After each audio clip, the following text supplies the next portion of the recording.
Halo para pendengar, dimanapun kalian berada, balik lagi di channel Gary Christopher. Oke, pada video kali ini gue akan kembali melanjutkan mengenai pembahasan web novel Kage no Jitsu Yakuza ni Narita Kute. Oke, pada part yang ke-9 ini, cerita benar-benar brutal. Dan pada part ke-9 ini, cerita akan berfokus kepada akhir dari arc Outlaw City. Dan di dalam sini juga terdapat pertarungan antara Shadow melawan Queen of Blood. Oke deh, tanpa basa-basi lagi, mari kita langsung mulai pembahasannya. Cerita dimulai dari masa lalu Milia. Ternyata pada saat dulu, Milia adalah bawahan dari Elizabeth, sang Queen of Blood. Cerita itu dimulai dari zaman kemasan dari vampir. Saat itu, vampir dianggap sebagai makhluk yang menduduki puncak rantai makanan di dunia ini. Dan manusia hanya dianggap sebagai hewan ternak oleh para vampir. Bahkan saking berkuasanya, ada suatu negara yang dipimpin oleh seorang vampir. Namun pada zaman itu, justru Elizabeth lah yang tidak setuju dengan mindset para vampir yang menganggap manusia sebagai hewan ternak. Elizabeth bahkan secara terang-terangan mengatakan bahwa menghisap darah manusia adalah hal yang hina bagi seorang vampir. Ada banyak sekali vampir yang menentang cara hidup dari Elizabeth ini. Walaupun Elizabeth adalah seorang vampir leluhur, tetapi karena jalan hidup yang ia pilih itu membuatnya hanya memiliki sedikit pengikut saja. Namun, pada zaman keemasan vampir itu tidak berlangsung lama. Dan pada akhirnya zaman itu sudah berubah menjadi zaman kegelapan bagi para vampir. Karena manusia perlahan telah mengetahui kelemahan dari vampir. Dan secara perlahan juga muncul pemburu vampir di antara manusia tersebut. Sehingga membuat populasi vampir pada zaman itu menurun pesat. Pada saat itu juga, Elizabeth ternyata menjadi pemimpin sebuah negara federal di suatu wilayah. Dan di dalam wilayahnya, tidak ada vampir yang memandang rendah manusia. Bahkan di sini, para pengikutnya juga bergaul dengan penduduk setempat.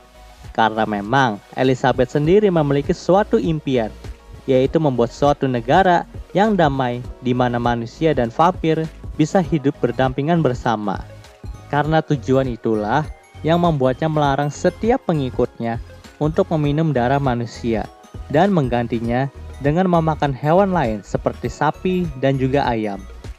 Namun, tetap saja ada harga yang harus dibayar karena jalan hidup yang menyimpang itu. Ketika vampir tidak lagi meminum darah manusia, maka ia pasti akan melemah dan bahkan kekuatannya bisa hilang begitu saja.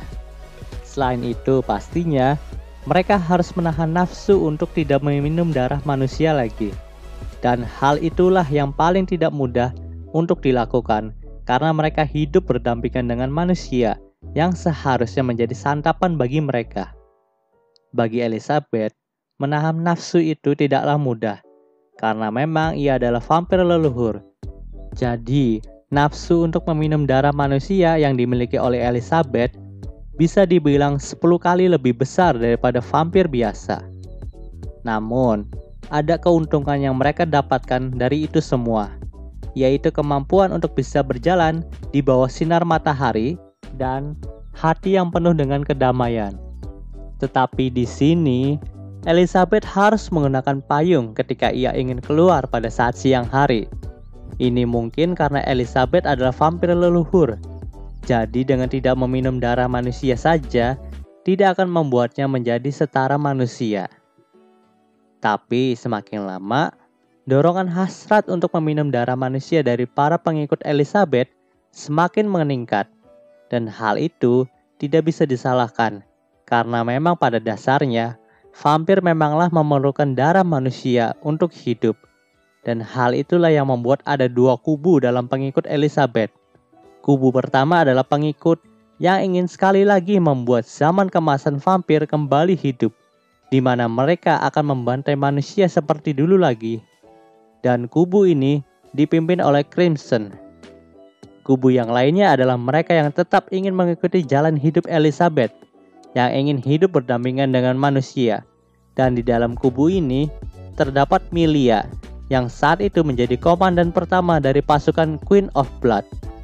Saat itu, Crimson ternyata sudah diam-diam mencampurkan sedikit darah manusia ke dalam makanan yang dihidangkan kepada Elizabeth tanpa sepengetahuan dari Melia. Dan ketika itu pula, bencana mulai muncul.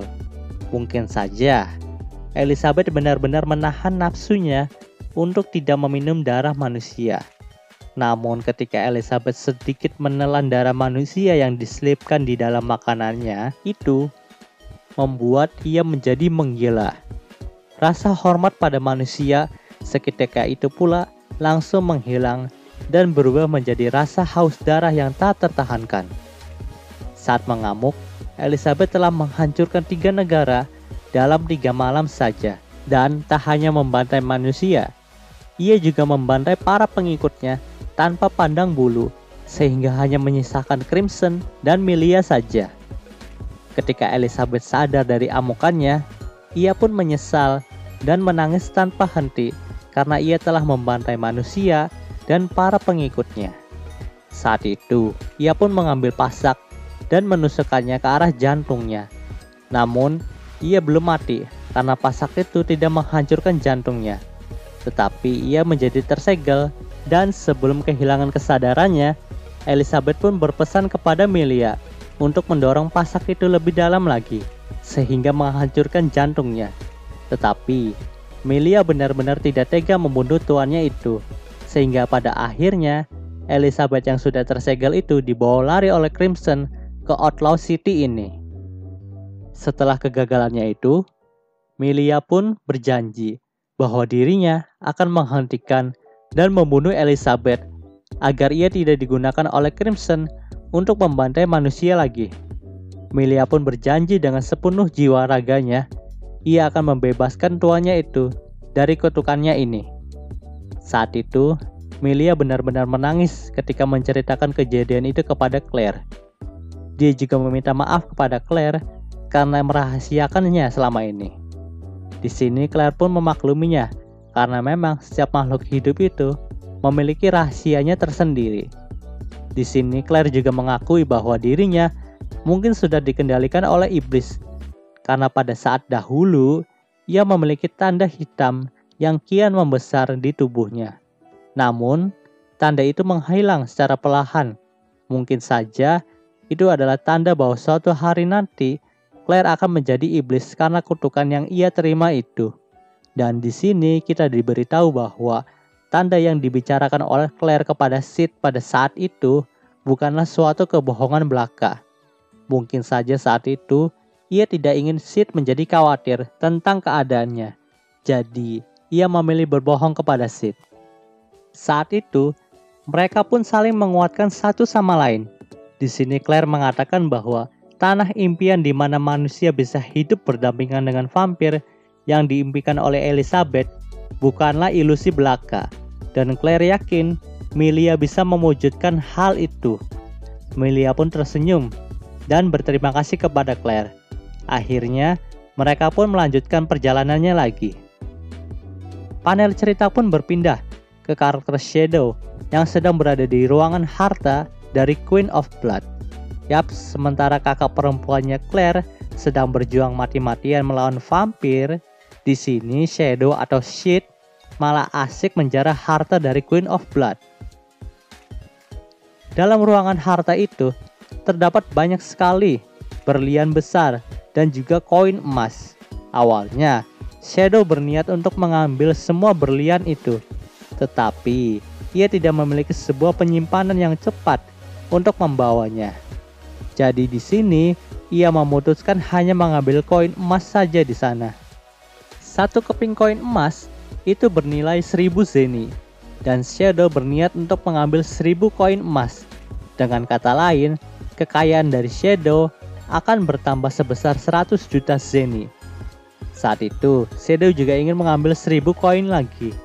Namun, ia pun mengurungkan niatnya karena masih ada pertarungan dengan Queen of Blood yang akan menantinya. Ia juga meletakkan 1000 koin emasnya tepat di depan pintu ruangan harta itu.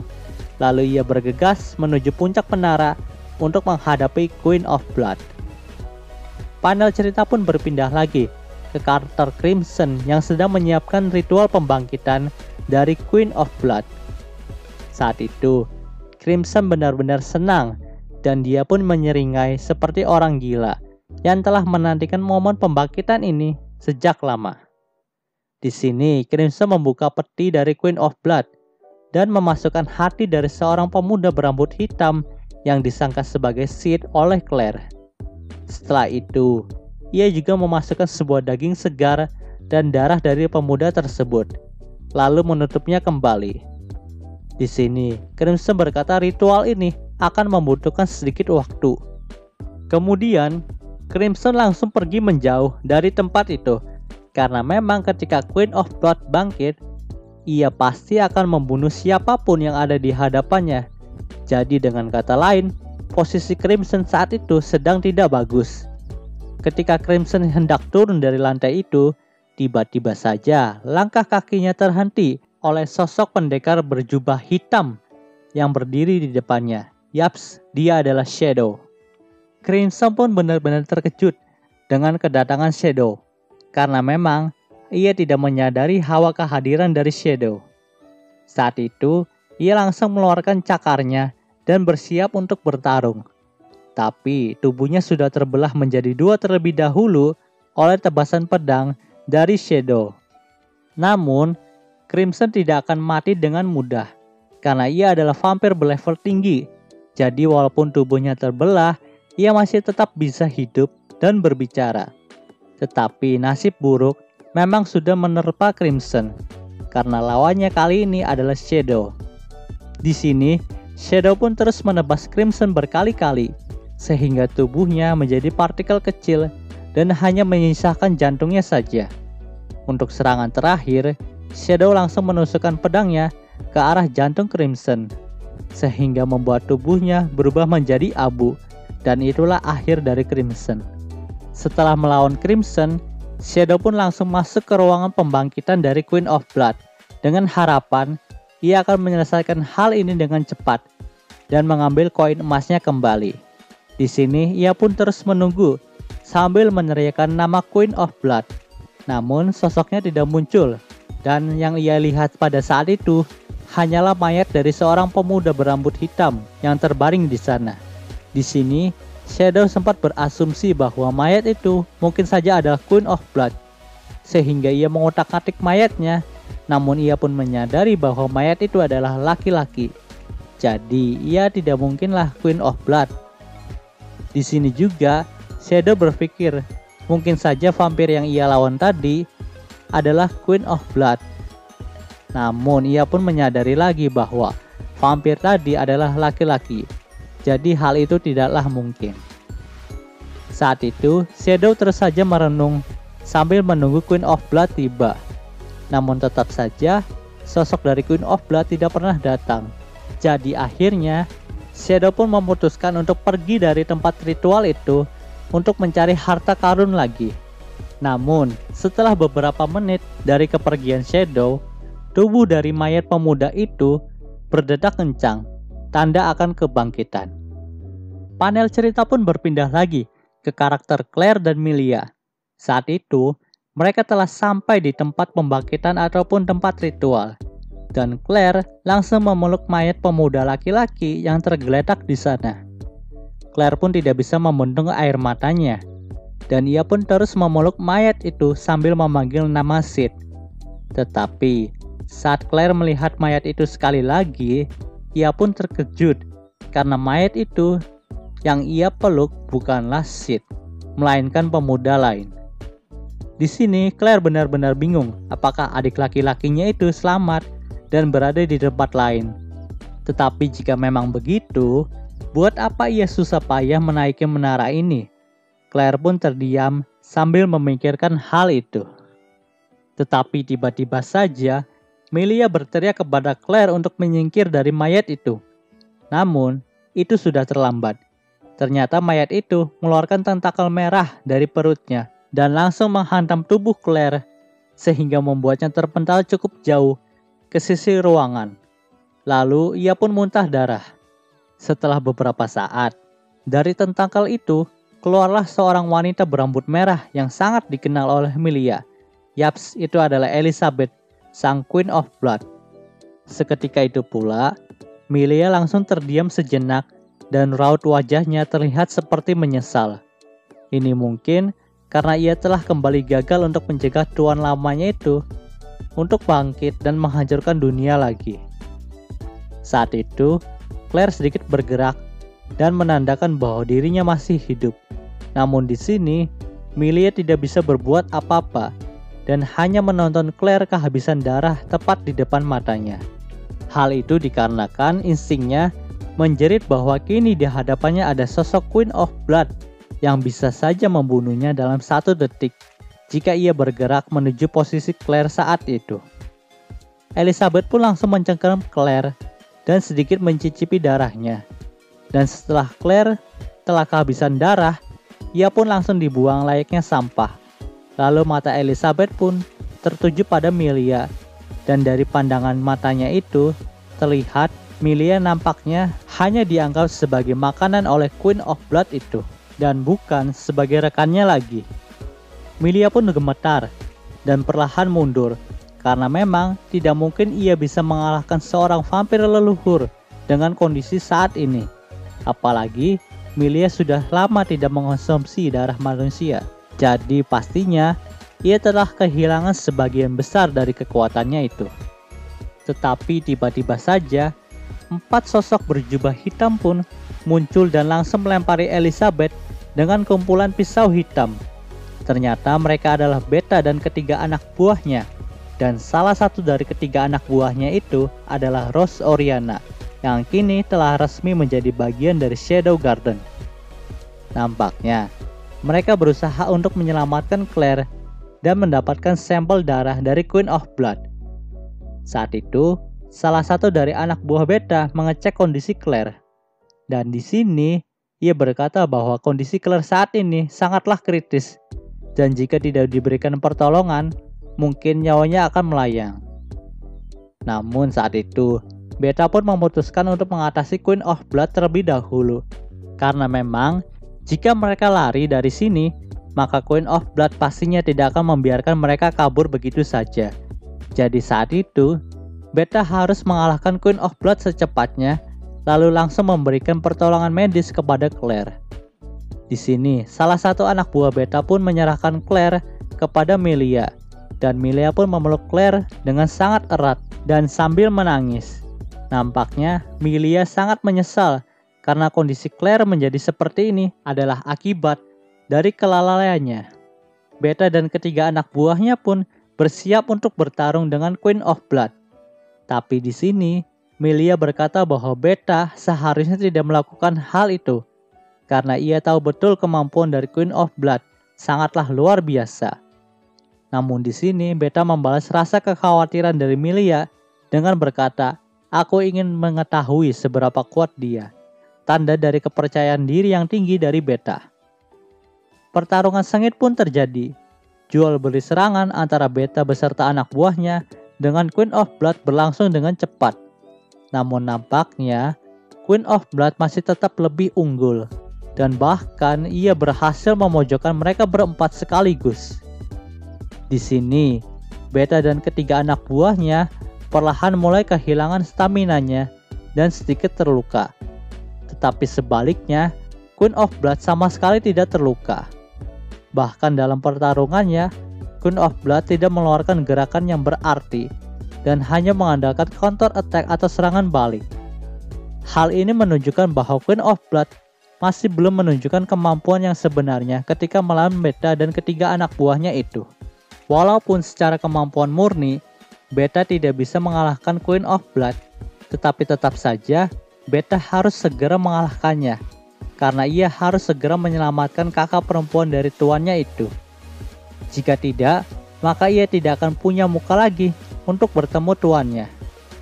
Beta pun terus berpikir untuk menemukan cara agar mereka bisa mengalahkan vampir ini. Setelah beberapa lama, Beta pun mengangkat pedangnya dan mengetuk 2 kali ke lantai. Sepertinya itu adalah sebuah kode untuk ketiga bawahannya untuk menyiapkan serangan pamungkas mereka agar bisa menebas vampir ini. Beta pun kembali mengarahkan pedangnya ke langit, seraya mengumpulkan energi sihir di pedang hitamnya itu. Lalu dengan cepat, ia pun melayangkan tusukan pedangnya ke arah Queen of Blood. Namun, serangannya itu berhasil dihentikan dengan cakar kanan dari Queen of Blood. Saat itu, Queen of Blood bersiap untuk melayangkan cakar kirinya ke arah Beta. Namun, Rose Oriana berhasil menusukkan pedangnya ke arah punggung dari Queen of Blood, sehingga cakar kirinya itu harus digunakan untuk menangkis serangan dari Rose Oriana. Kemudian, kedua anak buah Beta lainnya melayangkan pedang mereka ke arah Queen of Blood. Di sini mereka berempat sudah yakin strategi ini akan membantu terhadap vampir leluhur ini. Namun sayangnya, sayatan pedang dari kedua anak buah Beta memang mengenai badan dari Queen of Blood. Tetapi ternyata, tubuh dari Queen of Blood itu berubah menjadi monster besar, sehingga pedang mereka hanya menembus kulitnya saja. Di sini, Queen of Blood terus saja merubah bentuk tubuhnya menjadi gumpalan otot yang menyerap siapapun yang ada di dekatnya. Saat itu Beta dan Rose Oriana berhasil selamat, tetapi kedua anak buah Beta lainnya terjebak di tubuh Queen of Blood. Namun, berkat kecakapan ilmu berpedang dari Rose Oriana, akhirnya kedua anak buah Beta lainnya itu pun kembali bisa keluar dari tubuh Queen of Blood. Karena saat itu Rose memotong seluruh otot tendon dari Queen of Blood, sehingga membuat celah yang dapat dimanfaatkan oleh kedua temannya itu untuk menerobos keluar dari dalam. Di sini Beta sedikit memuji kecakapan berpedang dari Rose, karena memang tim ini tidak terlalu buruk walaupun dibuat secara terburu-buru. Saat itu Queen of Blood pun murka dan mengeluarkan energi sihir berwarna merah yang tiba-tiba saja meledak dalam ruangan tersebut. Ledakan yang dihasilkan dari Queen of Blood menimbulkan efek yang cukup besar untuk menghancurkan ruangan itu. Tetapi Beta dan yang lainnya berhasil melindungi diri mereka dengan memanipulasi energi sihir sebagai perisai. Saat itu, memang Beta tidak punya pilihan lain selain bertarung. Karena sedari awal instingnya juga sudah berteriak bahwa lawan kali ini tidak akan bisa ia kalahkan. Tetapi kesempatan untuk membawa lari Claire dari tempat itu juga sangatlah kecil. Jadi, ia lebih memilih untuk bertarung daripada melarikan diri. Tetapi saat ini, situasi di sana benar-benar tidak menguntungkan bagi pihak mereka. Dan kesempatan mereka untuk menang adalah di bawah 6%. Beta terus saja memikirkan cara lain untuk mengatasi Queen of Blood. Dan tiba-tiba saja ada suara yang berkata, "Ya ampun, monster apa itu? Bolehkah aku ikut bertarung?" Ternyata suara itu berasal dari siluman rubah berwarna putih yang tiba-tiba saja datang ke sana. Siluman rubah itu juga berubah bentuk menjadi wanita cantik dengan kedua kipas logam yang berada di kedua tangannya. Yaps, itu adalah Yukime, the Enchantress, salah satu dari 3 raja Outlaw City. Di sini, Yukime dan Beta pun saling berpandangan dan menunjukkan tanda bahwa mereka siap bekerja sama dalam melawan Queen of Blood. Setelah beberapa detik, muncul juga seorang pria raksasa berkulit hitam yang berkata bahwa ia juga akan membantu mengalahkan vampir aneh ini. Yaps, di sini Juggernaut the Tyrant pun ikut membantu dalam misi pemusnahan Queen of Blood. Beta pun sedikit lega karena kedua raja Outlaw City itu berada di pihaknya, dan Beta juga merasa kesempatan menang kali ini sangatlah besar. Saat itu, Juggernaut pun langsung membuka serangan dengan menyayat Queen of Blood. Namun sayatan dari Juggernaut tidak melukai Queen of Blood sama sekali, karena ia mengubah tubuhnya menjadi asap, sehingga sayatan dari Juggernaut hanya menyembus dirinya. Namun, serangan dari Juggernaut tidak berhenti di situ saja. Ia terus saja mengayunkan pedangnya itu ke arah Queen of Blood. Lalu di sini, Queen of Blood pun mengumpulkan energi dalam skala besar di tangannya, lalu melemparkannya ke udara. Dan ternyata energi itu berubah menjadi ratusan anak panah darah yang siap untuk menyerang Beta dan kawan-kawannya. Queen of Blood pun langsung meluncurkan serangannya itu tanpa rasa ampun. Di sini, Beta pun berusaha melindungi Claire dan Milia dengan menangkis semua anak panah yang menuju ke arah mereka. Di sini Beta benar-benar tidak punya pilihan lain selain membuat dirinya sebagai perisai hidup, karena memang ia harus melindungi kakak perempuan dari tuannya itu. Yaps, itulah kewajiban terakhirnya pada saat ini. Hujan anak panah itu pun memberikan luka yang cukup fatal kepada Beta dan kawan-kawannya. Di sini tubuh Beta benar-benar terluka parah, namun ia berhasil melindungi alat vitalnya dengan bodysuitnya itu. Ketiga anak buahnya pun termasuk Rose ikut terluka parah. Yukimi dan Juggernaut juga mengalami luka di bagian kaki dan perut mereka. Namun sepertinya mereka masih bisa bertarung. Di sini hanya Claire dan Milia lah yang berhasil selamat dari hujan panah itu. Dan hal itu membuat Beta menjadi sangat senang karena ia berhasil melindungi kakak perempuan dari tuannya itu. Saat itu, Beta pun terus berpikir bahwa dirinya akan mengeluarkan kartu asnya sebagai perlawanan terakhir dirinya terhadap Queen of Blood. Di sini Beta memerintahkan ketiga anak buahnya untuk mundur. Lalu Beta pun mengumpulkan seluruh energi sihir di pedang hitamnya itu. Sebenarnya, Beta tidak terlalu yakin apakah serangan andalannya ini dapat membunuh Queen of Blood. Karena memang ia masih merasakan perbedaan kekuatan yang sangat jauh di antara mereka. Tetapi, ia tidak perlu menang. Yang ia harus lakukan hanyalah mengulur waktu sampai tuannya itu tiba. Dan Beta pun sangat yakin bahwa tuannya Shadow dapat mengalahkan vampir ini. Jadi, ini adalah tugas terakhir Beta sebagai anggota Shadow Garden, walaupun ia harus mengorbankan nyawanya sendiri. Saat itu, Beta benar-benar bersiap untuk membakar nyawanya sendiri untuk mengulur waktu bagi tuannya Shadow untuk bisa datang ke medan pertempuran ini. Di sini, tubuh Beta pun dipenuhi aliran sihir berwarna hitam pekat. Dan ini sepertinya Beta sedang mengalami gejala kerasukan iblis. Tetapi ia dapat mengendalikan energi itu dengan perlahan. Dan jadilah Beta dengan mode tempur terakhirnya. Namun tak hanya tubuh Beta pun yang menghitam. Di sini tubuh Claire juga menghitam. Dan mungkin ini adalah gejala dari kerasukan iblis yang Claire katakan kepada Milia. Di sini juga tubuh Claire perlahan menjadi menghitam dan dipenuhi dengan energi sihir yang sangat kuat. Panel cerita pun berpindah ke perjalanan spiritual yang dialami Claire saat dirinya pingsan.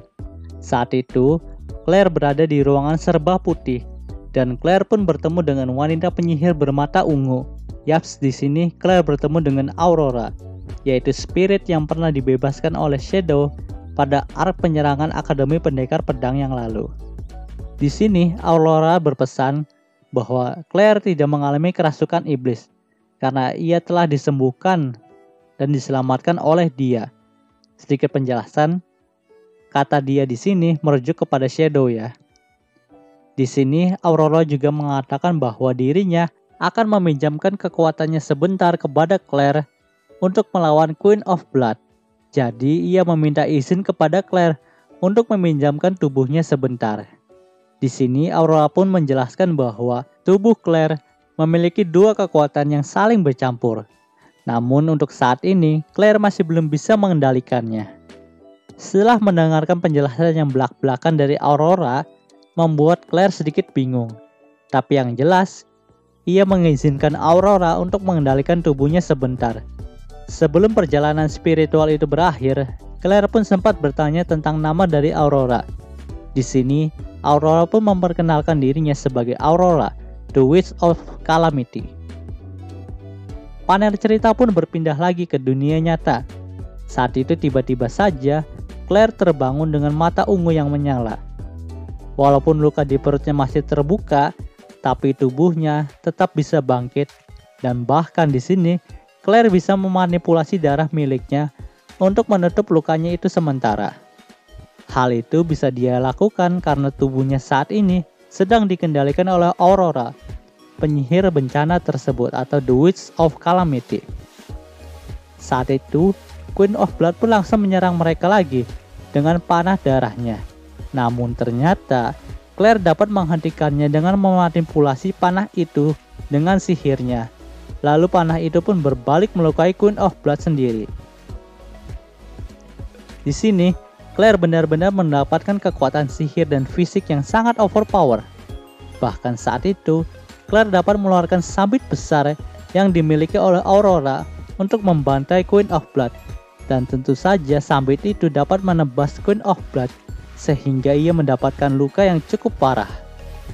Saat itu, semua yang ada di sana benar-benar terkejut dengan perubahan yang dialami oleh Claire. Bahkan Milia pun sampai tidak bisa berkata-kata apapun saat Claire bisa melukai Queen of Blood.